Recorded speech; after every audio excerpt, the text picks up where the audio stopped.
50년 공부의 진짜 의미. 일부. 지천아 50년 공부는 누구의 50년인가? 안녕하세요. 여의주입니다.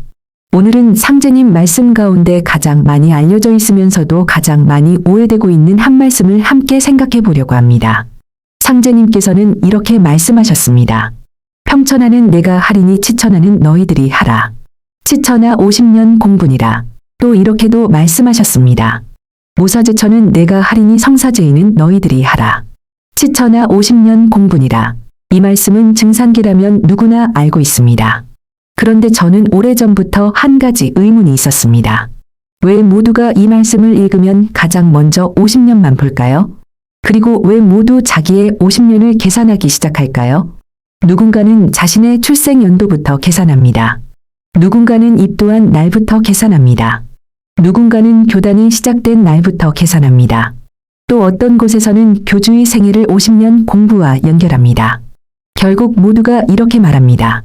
바로 우리의 50년이다. 그런데 정말 상제님께서는 이 말씀으로 어느 한 사람이나 어느 한 단체를 지목하신 것일까요? 저는 아니라고 생각합니다. 말씀의 중심은 50이 아니라 치천하입니다. 많은 사람들이 숫자부터 봅니다. 그러나 상제님 말씀을 다시 읽어보십시오. 치천하 50년 공분이라. 여기서 가장 중요한 단어는 50이 아닙니다. 치천하입니다. 천하를 다스리는 공부. 천하를 바로 세우는 공부. 사람을 살리는 공부. 이것이 먼저입니다. 50은 그 뒤에 붙어 있는 말입니다. 그런데 우리는 어느새 치천하는 사라지고 숫자만 남았습니다. 또 하나 놓치고 있는 말이 있습니다.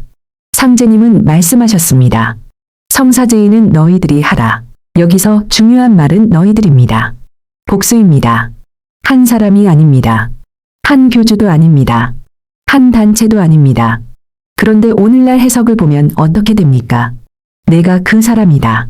우리 교단이다. 우리 교주다. 결국 복수였던 너희들은 사라지고 한 사람만 남게 됩니다. 이것이 저는 가장 큰 문제라고 생각합니다. 왜 모두 자기 이야기로 만들까요? 조금만 살펴보면 흥미로운 공통점이 있습니다. 어떤 단체는 포교 50년 공부 종필을 자기 교주의 생애와 연결합니다. 또 어떤 사람은 자신의 입도 연도를 기준으로 50년을 계산합니다. 또 다른 곳에서는 교단의 역사를 50년과 연결합니다. 방법은 조금씩 다릅니다. 하지만 결론은 같습니다. 모두가 50을 자기 이야기로 가져옵니다. 그렇다면 우리는 질문해야 합니다. 정말 상제님께서는 50이라는 숫자를 남겨놓으시며 훗날 어느 특정한 사람이나 단체를 찾아내라고 하셨을까요? 아니면 50이라는 숫자 자체에 더 깊은 뜻을 담아두셨을까요? 상제님은 사람보다 도수를 말씀하셨습니다. 상제님께서는 여러 공사를 행하시며 역사 속 인물들을 자주 말씀하셨습니다. 그러나 그때마다 강조하신 것은 이름보다 도수였습니다. 역사는 반복될 수 있습니다. 그러나 반복되는 것은 이름이 아니라 원리입니다. 사람이 아니라 질서입니다. 도수입니다. 그런데 우리는 어느 순간부터 도수는 보지 않고 사람만 찾기 시작했습니다. 그래서 상제님 말씀을 읽을 때마다 이 사람이 누구인가, 오늘날 누구를 말하는가 만 찾게 되었습니다. 그러나 저는 상제님 진리는 사람을 맞히는 암호가 아니라 하늘의 이치를 밝히는 진리라고 생각합니다. 정말 중요한 것은 몇 년이 아닙니다. 만약 치천하 50년 공부가 단순히 50년이라는 기간을 말하는 것이라면 상제님께서 왜 여러 공사에서 계속 같은 숫자를 반복하셨겠습니까? 왜 치천하에도 50, 포교에도 50, 다른 말씀에도 50이 반복될까요? 저는 우연이라고 생각하지 않습니다. 숫자가 반복된다는 것은 그 숫자가 하나의 상징을 가지고 있다는 뜻입니다. 그리고 그 상징을 이해하지 못하면 우리는 계속 자기 연도만 계산하게 됩니다. 그래서 저는 이렇게 생각합니다.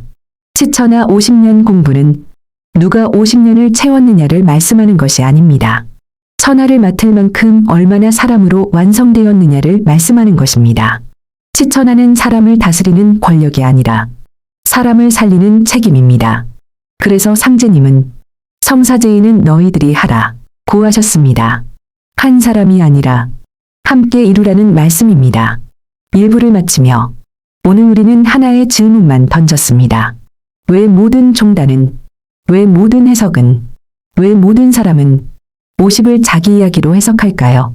혹시 우리는 상제님께서 말씀하신 도수는 놓치고 자기 자신만 찾고 있는 것은 아닐까요? 다음 시간에는 상제님께서 왜 50이라는 숫자를 반복해서 사용하셨는지, 그리고 주역의 화풍정괴, 내경도, 현무경이 어떻게 하나의 이치로 연결되는지 함께 살펴보겠습니다. 50년 공부의 진짜 의미. 2부. 상제님은 왜 50이라는 숫자를 반복하셨을까? 지난 시간에는 많은 사람들이 상제님의 치처나 50년 공부를 자신의 생애나 교단의 역사에 맞추어 해석하는 이유를 살펴보았습니다. 오늘은 조금 다른 질문을 드려보겠습니다. 상제님께서는 왜 하필 50이라는 숫자를 여러 번 반복하셨을까요? 단순히 50년이라는 시간을 말씀하신 것일까요? 아니면 숫자 50 자체에 특별한 뜻을 담아 두신 것일까요? 저는 오랫동안 이 부분을 생각해 왔습니다. 그리고 여러 경전과 수행 전통을 함께 살펴보면서 하나의 공통된 흐름을 발견하게 되었습니다. 상제님은 유독 50이라는 숫자를 반복하셨습니다. 상제님 말씀을 보면 치처나 50년 공부가 있습니다. 또 포교 50년 공부가 있습니다. 김경수 성도의 50년 공부도 말씀하십니다. 안필성 성도에게도 50년 후에 다시 만나리라 라고 말씀하십니다. 또 혼인에서는 49번의 간선을 지나 50번째의 혼인이 이루어집니다. 우연치고는 너무 많이 반복됩니다. 그래서 저는 생각했습니다. 상제님은 숫자를 말씀하신 것이 아니라 숫자 속에 담긴 이치를 말씀하신 것이 아닐까. 주역은 50을 무엇이라고 말할까요? 주역에서 50은 화풍정괴입니다. 정은소치입니다. 오늘날에는 솥을 단순한 조리기구로 생각하지만 옛날에는 전혀 달랐습니다. 정은 나라의 중심을 상징했습니다. 왕권을 상징했습니다. 새로운 질서를 세우는 상징이었습니다. 그리고 무엇보다도 익힘의 상징이었습니다. 날 것은 먹을 수 없습니다. 반드시 솥에서 익혀야 합니다. 익혀야 새로운 생명이 됩니다. 그래서 정은 완성의 상징입니다. 사람도 하나의 솥입니다. 내경도를 보면 사람의 몸 자체를 하나의 수행 공간으로 설명합니다. 하단전에서 시작된 생명은 조금씩 자랍니다. 정이 기가 되고 기가 신이 됩니다.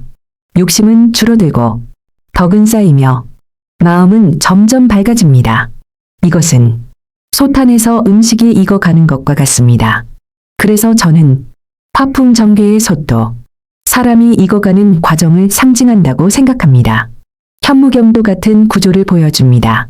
현무경 첫 장을 보면 많은 사람들이 용처럼 구부러진 형상이라고 말합니다. 저는 이것을 잠든 생명의 씨앗으로 이해합니다. 내경도로 말하면 하단전입니다. 생명의 시작입니다.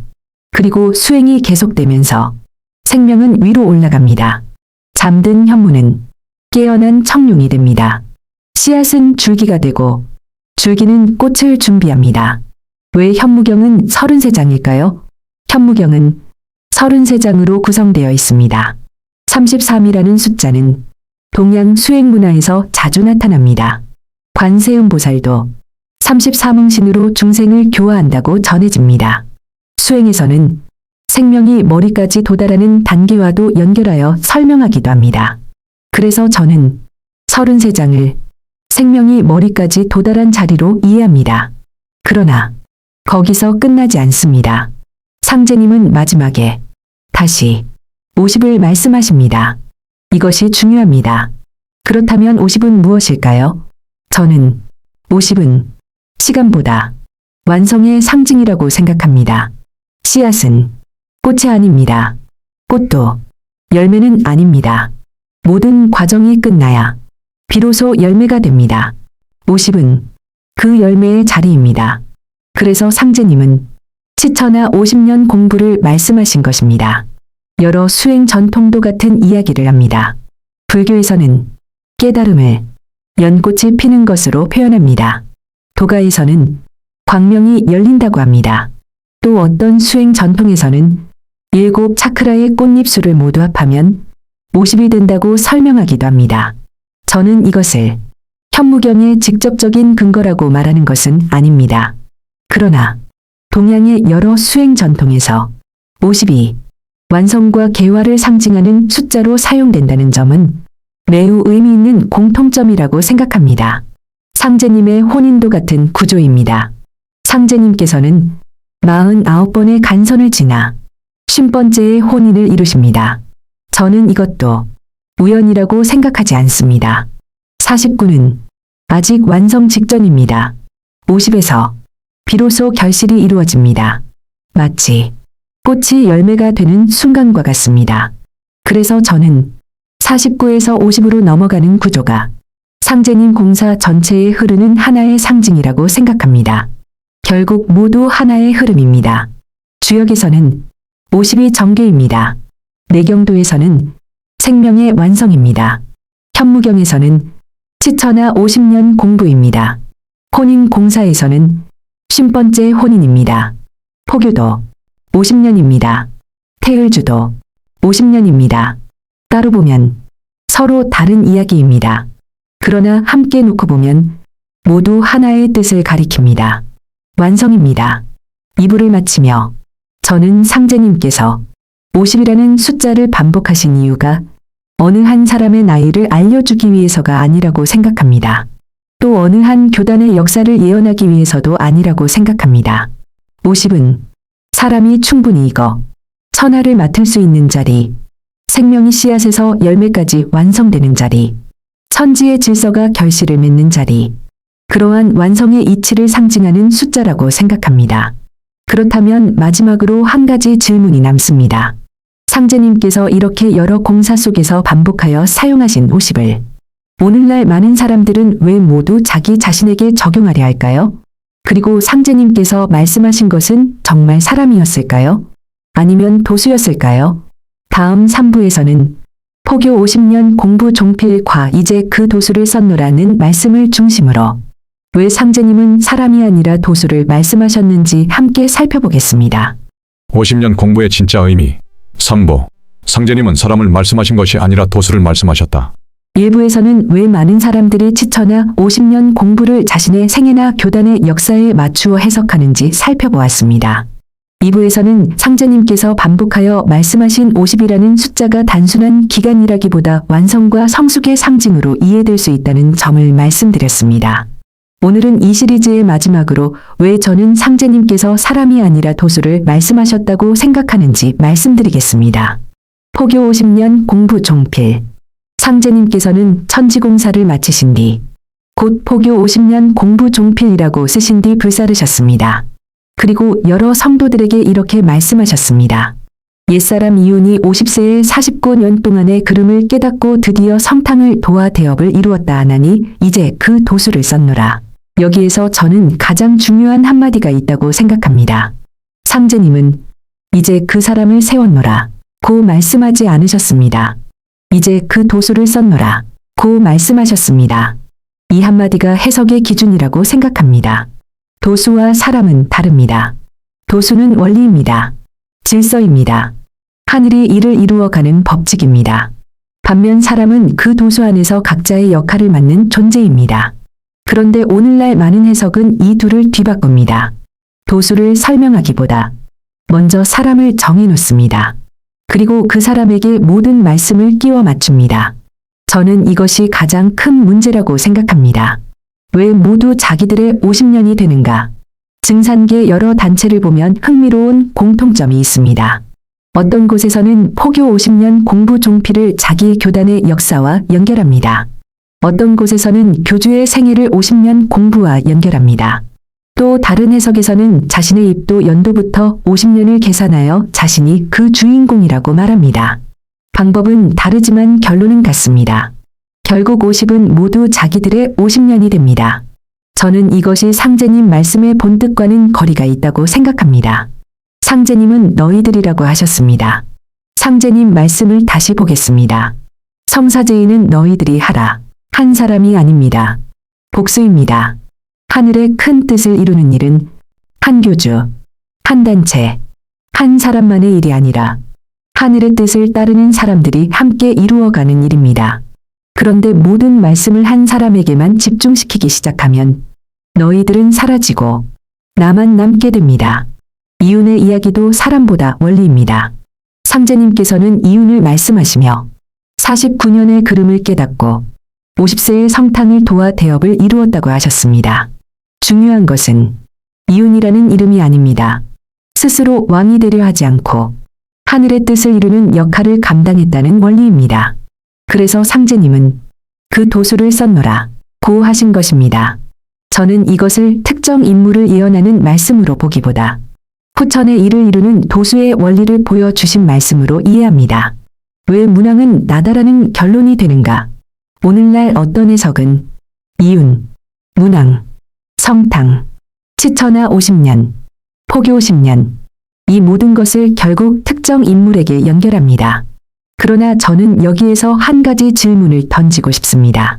만약 모든 말씀의 결론이 바로 나다 라면 다른 단체들도 똑같이 바로 우리 교주다 라고 말할 때 무엇으로 옳고 그름을 판단할 수 있겠습니까?